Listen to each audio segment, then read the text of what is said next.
આગળ વધીએ અમદાવાદમાં કાઇટ ફેસ્ટિવલમાં હેરિટેજ થીમનું આયોજન કરવામાં આવ્યું છે। આ વર્ષનો કાઇટ ફેસ્ટિવલ અનોખો જોવા મળશે। કાઇટ ફેસ્ટિવલમાં પોળની થીમ ઊભી કરવામાં આવી છે। પોળનો અનુભવ થઈ શકે તે માટે જૂના દરવાજા, બારીઓ અને પિલ્લર જેવા લાકડાનો ઉપયોગ કરવામાં આવ્યો છે। 12 થી 14મી જાન્યુઆરી સુધી રિવરફ્રન્ટમાં વલ્લભ સદન ખાતે યોજાશે કાઇટ ફેસ્ટિવલ। અલગ અલગ સ્ટેજ પર મહેમાનો માટે સુવિધાઓ ઊભી કરવામાં આવી છે।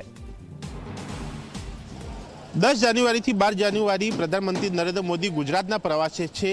જે પ્રધાનમંત્રી નરેન્દ્ર મોદી અમદાવાદમાં યોજાનાર ઇન્ટરનેશનલ કાઇટ ફેસ્ટિવલમાં પણ સામેલ થવાના છે। તે કાઇટ ફેસ્ટિવલને લઈને પૂરજોશ તૈયારીઓ ચાલી રહી છે અને આ વખતનો કાઇટ ફેસ્ટિવલ એક અલગ અનોખો જોવા મળશે, કારણ કે કાઇટ ફેસ્ટિવલની અંદર આખી પોળ જે છે, સિટી વિસ્તાર જે છે એ અહીંયા ઊભો કરવામાં આવ્યો છે અને એની તૈયારી, એની કામગીરી અહીંયા જોઈ શકાય છે।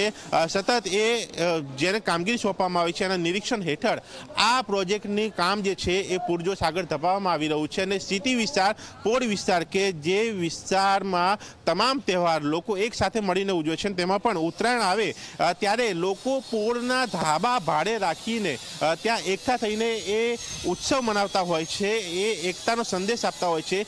તે ફિલિંગ અહીંયા ઊભી થાય, તે અનુભવ અહીંયા ઊભો થાય એ પ્રકારની થીમ અહીંયા બનાવવામાં આવી છે અને અહીંયા આ જે પોળો ઊભી કરવામાં આવી છે તેની અંદરના આ જે દરવાજા જોઈ શકાય છે, આ જે રેલિંગ કે આ જે બેરિકેટિંગ કે પછી આખું આ જે મટીરિયલ જે જોઈ શકાય છે એ પણ જૂનું પોળનો અનુભવ થાય એ પ્રકારના લાકડાઓ, એ પ્રકારનું લોખંડ, એ પ્રકારનું સ્ટેજ, એ પ્રકારના ગેટ, એ પ્રકારની ડિઝાઇન જે છે એ અહીંયા તૈયાર કરવામાં આવી છે અને આ જે જગ્યા ઉપર હું છું અહીંયાથી જ આગળથી પ્રધાનમંત્રી નરેન્દ્ર મોદી એન્ટ્રી લઈને અહીંયાથી નીકળશે અને આગળ જે સ્ટેજ બનાવવામાં આવ્યો છે એ સ્ટેજ ઉપર જશે, જ્યાં જર્મન લોકો પણ તેમની સાથે જોડાશે અને આસપાસમાં બીજા 5 સ્ટેજો બનાવવામાં આવ્યા છે। એ 5 સ્ટેજમાં એક કલ્ચરલ પ્રોગ્રામ થશે, એટલે કે આખી વીઆઈપી એક મુવમેન્ટ સાથેની આ થીમ જે છે પોળની, એ હેરિટેજની, જે અમદાવાદ હેરિટેજ સિટી કહેવાય છે તેની ઊભી કરવામાં આવી છે।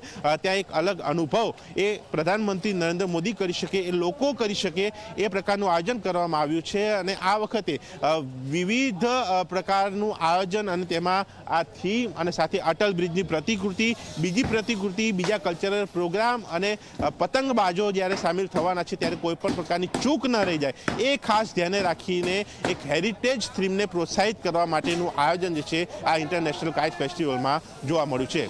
કેમેરામેન ઉમેશ પરમાર સાથે દર્શક રાવલ, ઝી મીડિયા, અમદાવાદ। તો આપ જુઓ કેવી રીતે આ વખતનો કાઇટ ફેસ્ટિવલ અલગ બની રહ્યો છે। અમદાવાદના પોળનો નજારો અહીંયા ઊભો કરવામાં આવ્યો છે, એટલે જેટલા પણ લોકો કાઇટ ફેસ્ટિવલની મુલાકાત લેવા માટે દેશ વિદેશથી પહોંચશે તેમને જૂના અમદાવાદની અહીંયા અલગ અલગ ભાતીઓ જોવા મળશે। કાઇટ ફેસ્ટિવલમાં પોળની થીમ સાથે આ વખતે આયોજન કરવામાં આવ્યું છે। 10 જાન્યુઆરીથી 12 જાન્યુઆરી દરમિયાન પ્રધાનમંત્રી નરેન્દ્ર મોદી ગુજરાતના પ્રવાસે છે અને આ પ્રવાસ દરમિયાન તેઓ અમદાવાદમાં ઇન્ટરનેશનલ કાઇટ ફેસ્ટિવલમાં હાજરી આપવાના છે, જેને લઈને તડામાર પૂરજોશ તૈયારી જે છે એ કાઇટ ફેસ્ટિવલના આયોજનમાં ચાલી રહી છે અને ખાસ કરીને આ વખતનો કાઇટ ફેસ્ટિવલ એ અલગ જોવા મળશે, કારણ કે અહીંયા હેરિટેજ થીમ, એ પોળની થીમ અહીંયા ઊભી કરવામાં આવી છે। એ જોઈ શકાય છે કે જ્યાં મેટ્રો જે લાઇન આવેલી છે ત્યાંથી શરૂ કરીને એ 5000 સ્ક્વેર મીટરમાં ઇન્ટરનેશનલ કાઇટ ફેસ્ટિવલનું આયોજન, કે જેમાં સૌથી વધારે આકર્ષિત એ આ હેરિટેજ થીમ એ રહેવાની છે, કારણ કે એ પ્રકારનો આ ગેટ અહીંયા તૈયાર કરવામાં આવે છે, એ પ્રકારના અહીંયા પોળનો માહોલ અહીંયા ઊભો કરવામાં આવે છે, એ પોળની થીમ ઊભી કરવામાં આવે છે, કારણ કે ઉત્તરાયણ પર્વ એ ખાસ કરીને પોળ વિસ્તારમાં સૌથી વધારે ઉજવાય છે, કે જ્યાં લોકો પોળમાં ધાબા ભાડે રાખીને અલગ અલગ લોકો જે છે ત્યાં મળીને એ ઉત્તરાયણ પર્વ મનાવતા હોય છે, ત્યાં એકતાનો સંદેશ જોવા મળતો હોય છે। એ એકતાનો સંદેશ, એ હેરિટેજ અમદાવાદ સિટી, એની થીમ, એનો અનુભવ અહીંયા થઈ શકે એ આયોજન અહીંયા કરવામાં આવ્યું છે, જેમાં આ જોઈ શકાય છે કે આ પોળની થીમ ઊભી કરવામાં આવી છે, તેની અંદરનું મટીરિયલ એ પણ અહીંયા જોઈ શકાય છે કે જૂના એ લાકડાના પિલ્લરો, એ જૂના દરવાજા, એ જૂની બારીઓ, એ પ્રકારનું મટીરિયલ અહીંયા લાવવામાં આવ્યું છે, જેથી કરીને રિયલ પોળનો અનુભવ અહીંયા કરી શકાય। અહીંયાથી આ જે જોઈ શકાય, હું જ્યાં ચાલીને જઈ રહ્યો છું અહીંયાથી જ પ્રધાનમંત્રી નરેન્દ્ર મોદી એ ગોલ્ફ કારમાં બેસીને આગળ જશે, કે જ્યાં એક સ્ટેજ બનાવવામાં આવ્યું છે, જ્યાં જર્મન એ સભ્યો એ તેમની સાથે એ સ્ટેજ ઉપર અહીંયા જોવા જોવા મળશે એ માહિતી મળી રહી છે. અને એ સ્ટેજમાં જતા વખતે વચ્ચે 5 અલગ અલગ સ્ટેજ બનાવવામાં છે, જ્યાં એક કલ્ચરલ પ્રોગ્રામ એ પણ અહીંયા થશે. અને ખાસ કરીને આ કાઇટ ફેસ્ટિવલની વાત કરવામાં આવે તો સામાન્ય રીતે 10 જાન્યુઆરી આ કાઇટ ફેસ્ટિવલ શરૂ થતો હોય છે, પરંતુ પ્રધાનમંત્રી નરેન્દ્ર મોદીના અહીંયા આવવાને લઈને એ 12 જાન્યુઆરીએ આ કાઇટ ફેસ્ટિવલ શરૂ થવાનું આયોજન અને તેની તૈયારીઓ ચાલી રહી છે. અને આ કાઇટ ફેસ્ટિવલ સાથે એ ફ્લાવર શોમાં પણ પ્રધાનમંત્રી નરેન્દ્ર મોદી હાજરી આપવાના છે.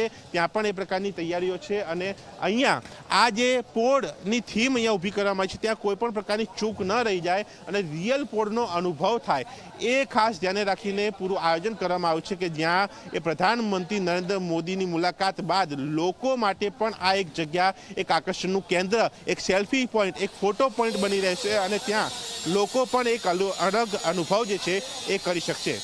કેમેરામેન ઉમેશ પરમાર સાથે દર્શન રાવલ, ઝી મીડિયા, અમદાવાદ.